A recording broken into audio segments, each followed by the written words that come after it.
बिस्मिल्लाहिर्रहमानिर्रहीम। अस्सलाम वालेकुम नाज़रीन, इरफान हाशमी आपको अपने शो में लंदन से खुशामदीद कहता हूँ। व्यूअर्स, दो खबरों पर तफसील से मैं बात करूंगा। पहली खबर जिसका ताल्लुक हम्दुल्लाह मुहिब के उस इंटरव्यू से है जो बीबीसी को दिया। बहुत सारे इल्ज़ामात एक बार फिर पाकिस्तान पर लगाए गए हैं। इन इल्ज़ामात का भरपूर दिफा करेंगे आज इस वीडियो के अंदर और हकीकत आपके सामने रखेंगे कि कौन से ऐसे किरदार हैं जो मिलकर ये बयानियाँ चला रहे हैं। दूसरी अहम वीडियो कुछ आई हैं मंजरेआम पर, लेकिन ये झूठी वीडियो है। इनकी हकीकत क्या है वो भी आपके सामने रखेंगे। नून लीग ना मानो का नारा लगा रही है, बयानियां घड़ा जा रहा है।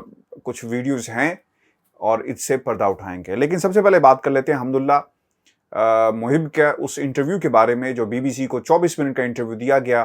पाकिस्तान के मीडिया ने हमेशा की तरह डाउन प्ले किया, उस तरह चीज़ें सामने नहीं लेकर आए जिस तरह लेकर आनी चाहिए थी। और थैंक्स टू सोशल मीडिया बातें रुकेंगी नहीं, आप तक ज़रूर पहुँचेंगी। और अफगानिस्तान का वो चेहरा जो छुपा हुआ है और जिसके पीछे भारत इन्वॉल्व है वो आपके सामने हम ज़रूर लाते रहेंगे। इस इंटरव्यू में जो दिया गया कुछ सवालात थे, कुछ हमारे भी सवालात हैं कि क्यों इंटरनेशनल प्लेटफॉर्म का जो है वो इंतखाब किया गया। इस इंटरव्यू में पाकिस्तान के इदारों पर तनकीद की गई है। इस इंटरव्यू में इमरान खान पर तनकीद की गई है। इमरान खान ने जो कहा कि पाकिस्तान ने अमन के लिए अफगानिस्तान में सबसे ज़्यादा कोशिशें की, एक आंख नहीं भरा, ये बयान इंटरनेशनल एस्टेब्लिशमेंट को। इसलिए सवाल पूछा जाता है कि जनाब आप इस बयान को किस तरह देखते हैं। दूसरी तरफ से जवाब मिलता है कि इमरान खान तो चाहते हैं लेकिन पाकिस्तान की मिलिट्री नहीं चाहती। ISI का खुसूसी तौर पर नाम लिया कि नहीं चाहते। एक प्रॉक्सी वॉर लड़ी जा रही है। कहा गया कि पाकिस्तान के अंदर गवर्नमेंट को भी कंट्रोल वो कर रहे हैं, चलती किसी और की है। इस्टेब्लिशमेंट तमाम फैसलों में पेश है, पाकिस्तान की हुकूमत की कोई हैसियत नहीं। यानी एक रिफ्ट पैदा करने की कोशिश की जा रही है। इंटरनेशनली भी ये होता रहा कि जब भी अमेरिका से कोई आएगा वो GHQ जाके मुलाकात करेगा, पाकिस्तान की हुकूमत को बाईपास करेगा। अब वो दिन गए जब ऐसा होता था। अब हम सिर्फ एक नारा सुनते हैं एब्सोल्युटली नॉट का। और ये आदतें अब क्योंकि अमेरिका की ख़राब हो चुकी थी और अब ऐसी आदतों का तोड़ जो है वो इमरान खान की शक्ल में मौजूद है, तो अब इस किस्म का बयानिया आपको ज़रूर चलता हुआ नज़र आएगा।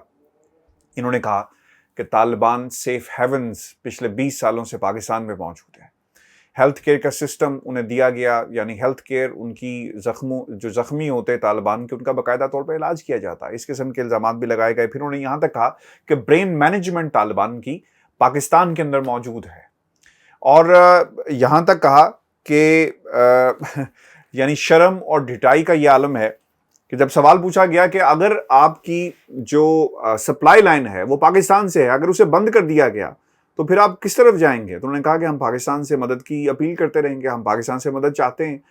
यानी आप एक तरफ पाकिस्तान के इदारों को क्रिटिसाइज करें, आप पाकिस्तान के गवर्नमेंट को बुरा भला कहें, पाकिस्तान को ब्रोथल्स का नाम दें और फिर आप तवक्को रखें कि आपकी मदद की जाएगी। व्यूअर्स, कुछ सवालात हैं जो बहुत ही ज़रूरी हैं कि इंटरनेशनल एस्टेब्लिशमेंट और इंटरनेशनल प्लेटफॉर्म किस तरह मैनिपुलेट कर रहे हैं।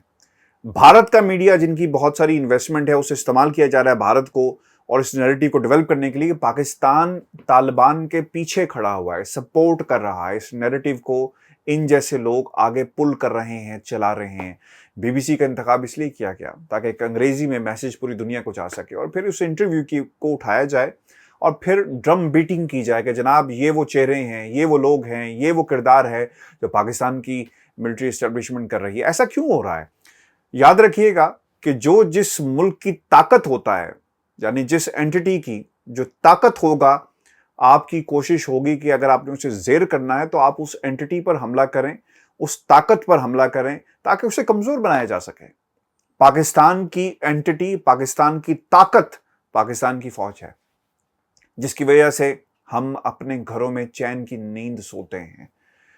हमारे न्यूक्लियर आर्सेनल हमारी ताकत है। नहीं तो कब का जिस तरह दुश्मन हमारे ईस्टर्न बॉर्डर्स के ऊपर, वेस्टर्न बॉर्डर्स के ऊपर, और फिर जो हालात इंटरनली पैदा किए जाते हैं, हमारी ज़मीन को, सरजमीन को दहशतगर्दी के लिए इस्तेमाल किया जा रहा है, अंदर ही अंदर खोखला किया जा रहा है, अंदर जासूस भेजे जाते हैं गुलबर्शन यादव की शक्ल के अंदर, और फिर अफगानिस्तान की सरजमीन को यूज़ किया जा रहा है।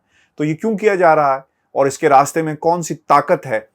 वो सिर्फ अफवाज पाकिस्तान है जिससे रोका हुआ है। याद रखना होगा, अमन की बात कर रहे हैं और وہ لوگ جو پاکستان کے اس کردار کو کرٹیسائز کرتے ہیں انہیں وہ ویڈیو ضرور دیکھنی چاہیے کہ کس طرح 46 سولجرز پاکستان کی افواج کا شکریہ ادا کر رہے ہیں. حالات اتنے خراب ہو گئے جب یہ ویڈیو سے آنے سے پہلے کہ ان لوگوں نے افغان فوجی جو تھے اگر پاکستان انہیں پناہ نہ دیتا تو یقیناً طالبان ان کو مار دیتے.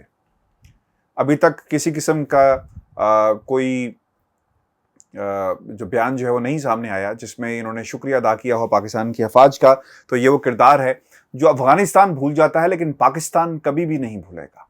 ویورز دوسری جو اہم چیز ہے جس پہ آج بات کرنی چاہیے کیونکہ معاملہ اس وقت ویڈیوز کا ہے, بہت ساری ویڈیوز کشمیر الیکشن میں بہت ساری ویڈیوز منظر عام پر آ رہی ہیں اور ان ویڈیوز کے اندر آپ دیکھ سکتے ہیں کہ کچھ لوگ ایمبیگوس قسم کی گفتگو کر رہے ہیں اور کہیں پر بھی یہ کلیئر نہیں ہے کہ یہ کس کے لوگ تھے, کس کے نشان پر ٹھپا لگایا جا رہا ہے. اگر یہ ثبوت موجود ہے, میں نے ڈیفینڈ نہیں کر رہا, تو آپ الیکشن کمیشن کے سامنے چلے جائیں. آپ ملک کے اندر ریفارمز کی جب ہم بات کرتے ہیں یعنی حکومت بات کرتی ہے تو آپ ان کے ساتھ بیٹھ کر ریفارمز کیوں نہیں لے آتے؟ اگر آپ کو ان الیکشن سے زیادہ تکلیف ہے تو آپ الیکشن میں جاتے کیوں ہیں؟ آپ اپنا بوریا بستر لپیٹیں اور برطانیہ آ جائیں. اگر آپ کو اس نظام پر یقین نہیں ہے تو الیکشن کمیشن کے سامنے جائیں اور کہیں کہ جناب یہاں ان علاقوں میں دھاندلی ہوئی ہے اور ہم چاہتے ہیں کہ اس کا باقاعدہ انویسٹیگیشن کی جائے. صرف پریس کانفرنس کر کے پورے نظام کو لپیٹ لینا اور اس بنیاد کے اوپر لپیٹنا کہ اور نعرے لگوانا اور ایسی ویڈیوز کو شیئر کرنا سوشل میڈیا کے ذریعے کہ کشمیر میں اب خود مختاری کا نعرہ لگنے لگا ہے, یہ پاکستان سے زیادتی ہے. اقتدار میں آنے کے لیے اس طرح کے اوچھے ہتھ کنڈے اگر آپ اپنائیں گے تو آپ کا بھی وہی انجام ہوگا 2023 کے الیکشن میں جو کشمیر کے اندر ہوا ہے. لوگوں نے آپ کو ڈیفائی کیا ہے, لوگوں نے آپ کو شکست دی ہے, آپ کے بیانیے کو, آپ کو. ویورز اب تھوڑی سی ہم بات کر لیتے ہیں. اس وقت نون لیگ کے اندر ذمہ دار ٹھہرایا جا رہا ہے ایک جو نون لیگ کا ایک کیمپ ہے مریم نواز کا, وہ یہ کہتے ہیں کہ چچا جان یہ سب کچھ آپ کی وجہ سے ہوا, اگر آپ کشمیر میں آتے, تقریریں کرتے, میری بازو بنتے, میرا ساتھ دیتے تو یہ سب کچھ نہ ہوتا. دوسری طرف یاد رکھنا ہوگا ہمیں اس بیان کو بھی جو مریم نواز نے کہا کہ پارلیمانی سیاست شہباز شریف سنبھالیں گے اور جو اسٹریٹ پالیٹکس ہے, باہر کی جلسے جلوسوں کی سیاست ہے, وہ میں دیکھوں گی.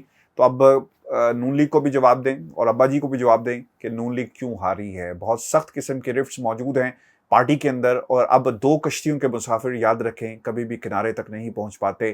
اور اس وقت نون لیگ 2 کشتیوں میں نہیں بلکہ کئی کشتیوں میں سوار ہے اور ودن دا پارٹی بہت ساری کنفیوژن موجود ہے کہ چلیں تو کس کی طرف چلیں. ویورز یہ ہماری آج کی ویڈیو تھی. ہمارا نیا پلیٹ فارم ہے فیس بک کا, اسے ضرور ویڈیو کو شیئر کریں اور لوگوں تک زیادہ سے زیادہ اس ویڈیو کو پہنچائیں اور ہمارے اس پیج کو ضرور فالو کیجئے گا. کمنٹس اپنے ضرور بھیجیں. اجازت دیجیے, اللہ نے کے بعد.